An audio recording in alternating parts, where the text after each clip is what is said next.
예, 열왕기하 15장 오후 또 말씀으로 은혜 나누겠습니다. 요담이 유다의 왕이 되었습니다. 오랜만에 그래도 하나님 보시기에 착한 그런 왕이었습니다. 25세라는 젊은 나이에 왕위에 올랐습니다. 그리고 아버지 우시야처럼 하나님 보시기에 옳은 일을 했습니다. 자기 아버지 우시야, 아사랴라고 하는 우시야 왕처럼 제사장만이 들어갈 수 있는 성전에 들어가서 향을 피우고 이런 일을 행하지 않았습니다. 근데 문제는 그가 유대 땅에 있는 산당, 우상을 섬기는 산당을 제거하지 않음으로 인해서 유다 백성들이 죄를 저질렀죠. 악한 그런 일을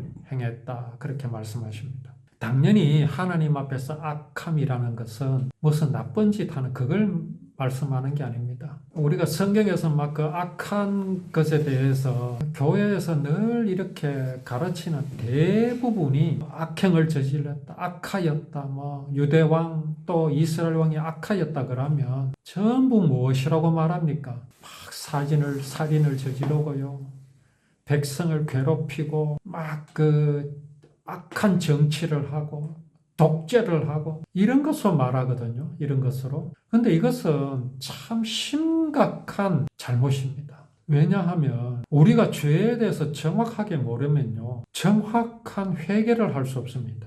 회개가 당연히 있어야 하거든요. 회개라는 것은 하나님께로 돌아가는 겁니다. 하나님께로 돌아오는 것입니다. 회개의 가장 모범적인 사례가 뭡니까? 탕자의 비유입니다. 탕자가 어느 날 아버지께 요구했습니다. 자기에게 돌아올 분깃, 곧 상속을 미리 좀 달라 이겁니다. 아버지가 돌아가실 때 이왕 주실 거 미리 좀 주십시오. 왜 그랬겠습니까? 그 탕자는 그것을 받아가지고 어디로 갔습니까? 아버지를 떠나서 타국으로 갔습니다. 왜 갔을까요? 놀라고 갔습니까? 아닙니다. 놀라고 간 게 아니고 타국으로 가서 그것으로 이제 큰 이익을 남기기 위해서 갔습니다. 이는 무엇을 보여줍니까? 나도 아버지처럼 될 수 있다 하는 자신감입니다. 나도 아버지와 같이 될 수 있습니다. 이제 아버지와 같이 되기 위해서는 어떻게 해야 되겠습니까? 아버지를 떠나야지요. 아버지와 같이 있어서는 안 됩니다. 그래서 떠났습니다.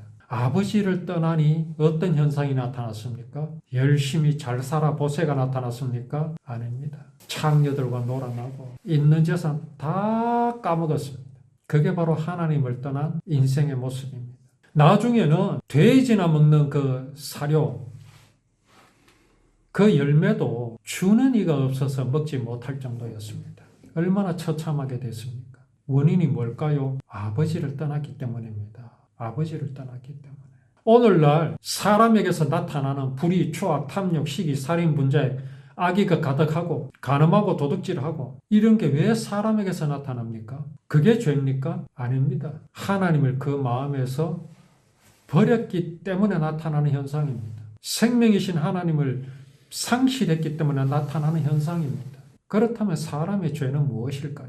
요담의 죄는 무엇일까요? 이 죄를 분명히 가르쳐 주지 못하고 알지 못하면 정확한 회개를 할 수 없습니다.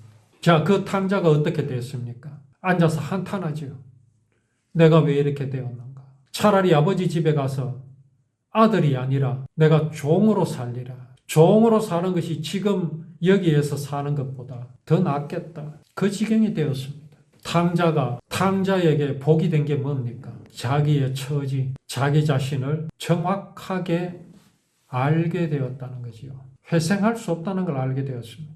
내 노력으로는 도저히 살 수 없다는 것을 알게 되었습니다. 하나님께서 우리에게 원하시는 것이 바로 그겁니다. 마음이 가난한 자. 가난한 줄 알아라. 어느 정도 가난합니까? 형편없이 가난합니다. 거지 중에 상거지입니다. 회생의 희망이라고는 전혀 없는 그런 형편인 것을 알아라. 그래야 손댈 거 아닙니까? 항복할 거 아닙니까? 그게 가난한 자는 복이 있나니 라는 말씀입니다. 이런 걸 두고 마음을 비우라 이따위 소리를 하고 그런 말을 한 중을 찬양하고 누가요? 오늘날 교회 목사가 그 짓을 하고 있습니다. 죄가 뭔지 모릅니다. 그러니 어떻게 회개할 수 있겠습니까? 탕자가 모든 걸 다 버리고 버릴 것도 없지요. 버릴 것이 더 이상 없는 것을 알게 되었지요. 그러니까 어떻게 합니까? 아버지께로 돌아옵니다. 이걸 회개라고 합니다. 지은 죄들을 낱낱이 기억해서 회개하라. 눈물로 회개하라. 이게 오늘날 교회가 가르치는 회개입니다. 지은 죄가 한 10가지 정도면요 가능합니다. 지은 죄가 한 100가지 정도 되면은 머리 좋은 사람은 기억합니다. 그런데 1000단위가 넘어가면 사람이 그 기억하겠습니까? 주서 섬기는 데만 해도 몇 시간 걸립니다. 참 유치한 말이지요. 그런데 실제 교회에서 그렇게 가르친다니까요. 그게 회개라고 말합니다. 얼마나 유치합니까? 기억력이 없는 사람은 회개도 옳게 못해요. 그런 식으로 공격하면요 반박도 못합니다. 또 어떤 유치한 공격이 있는 줄 아십니까? 하루 종일 잠잔 사람은 어떻게 됩니까? 그날 하루만큼은요 회개할 것 없는 거룩한 삶을 산 겁니다. 얼마나 유치한 겁니까? 이해가 가십니까 이거? 근데 그렇다고 가르칩니다. 왜요? 죄가 뭔 줄을 모르기 때문에 그러는 겁니다. 탕자가 아버지께로 돌아왔습니다. 어떤 일이 있었습니까? 탕자가 돌아간 것이 먼저였습니까? 아니면은 아버지가 용서하신 것이 먼저였습니까? 탕자의 비유에서는 분명히 보여주십니다. 아직 거리가 먼데 아버지가 미리 나와 계셨어요. 무엇을 보여주십니까? 용서를 구하고 싹싹 비니까 아버지가 비로소 용서해 주셨습니까? 아니라는 것을 보여주십니다. 아버지는요, 아들이 아버지를 떠나면 어떻게 될 줄을 이미 아셨어요. 아버지는 벌써부터 나와 계셨습니다. 이게 구원입니다. 그런데 애통하며 낱낱이 회개하라. 그걸 구원을 어디에다가 기대하는 겁니까? 내 노력입니다. 사람이 얼마나 기억력을 총동원하고 얼마나 그 마음을 쥐어 짜내어서 눈물을 흘리느냐 그것에 따라 구원이 왔다 갔다 합니다. 그러고 하는 말이 뭡니까? 구원은 믿음으로 받는다라고 말합니다. 그건 믿음이 아니라 신념입니다. 신념. 이미 다 용서해 놓으신 것을 하나님께서는요 성경에 다 기록해 놓으셨습니다. 네 죄가 주홍 같을지라도 양털같이 되리라 라고 약속하신 하나님께서 예수 그리스도를 통하여서 어떤 결론을 내리셨습니까? 다 이루었다. 다 이루었다. 이스라엘의 열왕들, 요담 이것을 믿으면 이것을 믿은 왕에 대해서는 하나님께서 뭐라고 말씀하십니까? 착하다, 선하다 그렇게 하십니다. 과연 요담은 믿음이 있었습니다. 믿음이 있었습니다. 그 요담은 성전의 문을 다시 세웠습니다. 성벽도 또 연장하여 쌓았습니다. 무엇을 보여주십니까? 성전을 회복하는 왕입니다. 이렇게 믿음이 있었으면서도 우상의 산당을 없애지 못했다. 이걸 우리는 어떻게 받아들여야겠습니까? 사람의 나약함, 사람의 나약함. 성경에서 하나님께서는 요담을 칭찬하셨지만 요담은요 우리 앞에서 자랑할 것이 없는 왕이 되었습니다.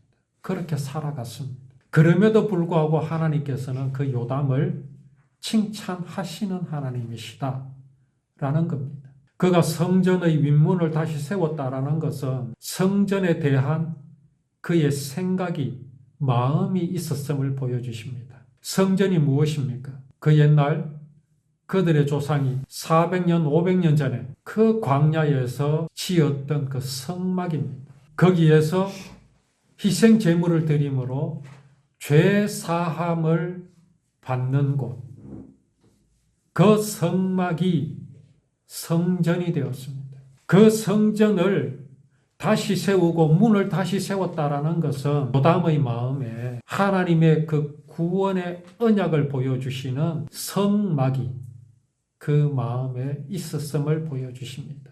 이게 하나님께서 칭찬하시는 요담의 믿음입니다. 성벽도 더 연장하였지요. 하나님의 나라, 유대가 어떤 나라이고 어떤 땅입니까? 유대 땅 베들레헴에 하나님께서 구원을 이루실 메시아를 보내시겠다고 약속하신 땅입니다. 그 땅을 지켜야 합니다. 그 땅이 적의 손에 넘어가지 않게, 정복당하지 않게, 언약이 무너지지 않게 지켜야 합니다. 이는 단순히 나라를 지키는 것, 정권을 유지하는 그런 차원이 아닙니다. 이것은 정말 하나님께서 언약하신 나라를 지키겠다는 그 믿음입니다. 또 요담은 그 산악 지방 여러 마을을 또 건설하고 산림지대에는 요새와 망대를 세웠습니다. 국방을 튼튼히 하는 거죠. 요담은 자기 왕권을 지키기 위해서 하는 그런 행동이 아닙니다. 이 유대 땅이 하나님의 땅이요 하나님의 나라인 것을 그는 마음에 믿고 있기 때문입니다. 이유가 무엇인지가 중요합니다. 그렇게 하지 않는 왕이 어디 있겠습니까? 누가 다른 나라가 자기 나라를 점령하고 백성을 사로잡아가고 성을 무너뜨리는 것을 좋아할 사람이 어디 있습니까? 그러나 지금 요담이 그렇게 하는 것에 대해서 하나님께서 칭찬하시는 그 이유가 무엇인지를 알아야 합니다. 나라를 든든히 지킨다고 하나님께서 칭찬하시는 게 아닙니다. 그 마음에 그렇게 해야 되는 그 이유가 하나님께서 기뻐하시는 이유이기 때문에 그렇습니다. 요담은 암몬과도 싸워서 이겼습니다. 그래서 암몬으로부터 3년 동안 조공도 받아냈습니다.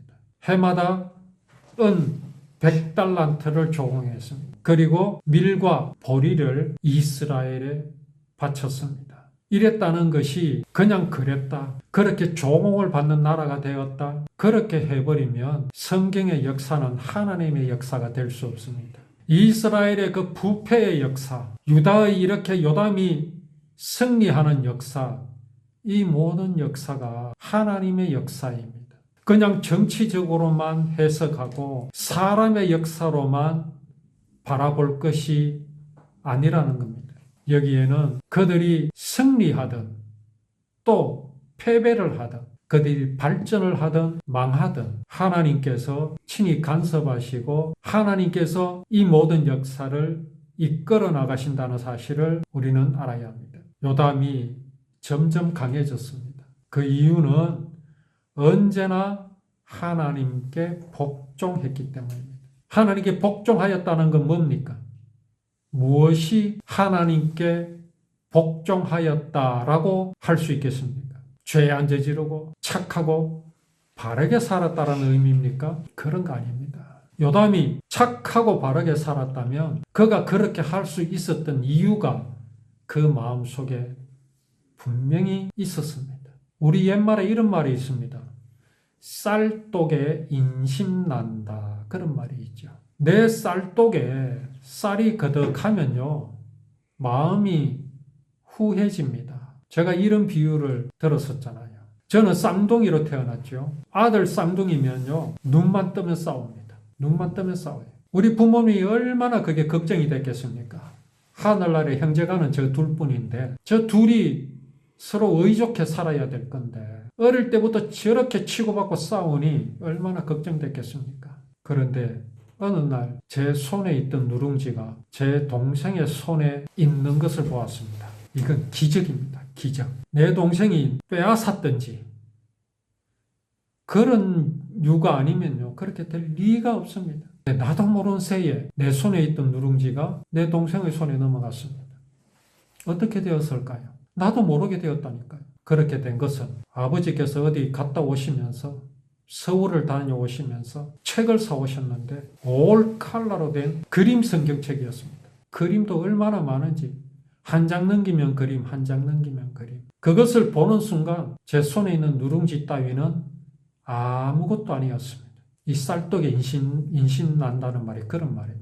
요담이 그렇게 할 수 있었던 이유가 바로 이겁니다. 그의 마음속에 큰 기쁨이 있었기 때문입니다. 그것이 바로 하나님은 구원이시며 그 구원을 이 유대 땅 베들레헴에서 이루실 것이라는 그 언약이 그 마음속에 있었기 때문입니다.